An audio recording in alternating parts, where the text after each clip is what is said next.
Confession time. I was guilty of being one of those rare girls that went to college with a boyfriend. Marshall Bright was in my brother's grade, a year ahead of me in high school, and practically lived at our house on the weekends. After every lacrosse game, the entire team, including Marshall, would crash in our basement, and I'd lie awake upstairs, hopelessly smitten. From the moment I saw Marshall, I was a goner. Tall, sweet, dark hair, with piercing blue eyes that seemed to see straight through me. And he excelled in every sport he played, which was all of them, which made him like 10 times hotter. The whole school adored him, but somehow none of it went to his head. And his best quality? He saw me beyond my brother, which among upperclassmen was unheard of. Marshall and I secretly confessed we liked each other early in high school, but out of fear of messing with the team dynamic, Marshall dated someone else, which shattered me. But I knew deep in my gut that that wasn't the end of our story. And it didn't stop me from imagining myself dating Marshall for years. I visualized the dates we'd go on and how he always was a complete gentleman.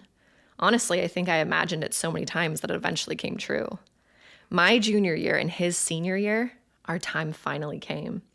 We were both freshly out of relationships, sitting in a treehouse at a party. Yeah, I couldn't make this up if I tried. And we talked for hours while the music blared around us and everyone wondered where we were. Lost in a world of our own, I finally got to feel what kissing Marshall Bright was like beyond the construct of my mind. And it was magic. His big, juicy lips were gentle, and I knew in that moment I was his forever. I fell hopelessly in love with that boy. He'd pick me up for school in his little white Tacoma truck, and I'd cheer for him at lacrosse games and basketball games. We'd watch movies and swim for hours.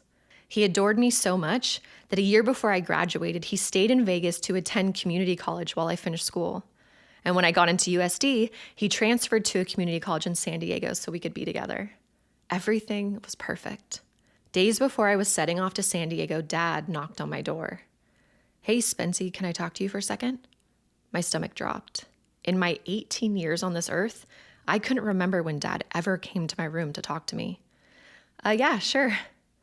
Dad walked into my room and sat on the stool in front of my mirrored French vanity. I sat across from him on the edge of my bed. "I know you and Marshall have planned to go to San Diego together, but I'm worried that's not for the best," Dad said, choosing his words carefully. A sharpness usually reserved for my mother coated my words. "Worried? Why? You love Marshall." Dad had coached him in lacrosse for years, and it was clear he cared about him. "Marshall is a good kid, but he lacks drive," Dad said. "You deserve to be with someone equal to you, not the first stoner you fell in love with." He paused. "I think you two should go to San Diego on your own. Take a little break from each other." The thought of losing Marshall blinded me. Marshall is not my first love. He is my only love. And you can't make me break up with him. And if you make me choose Dad, I will choose Marshall.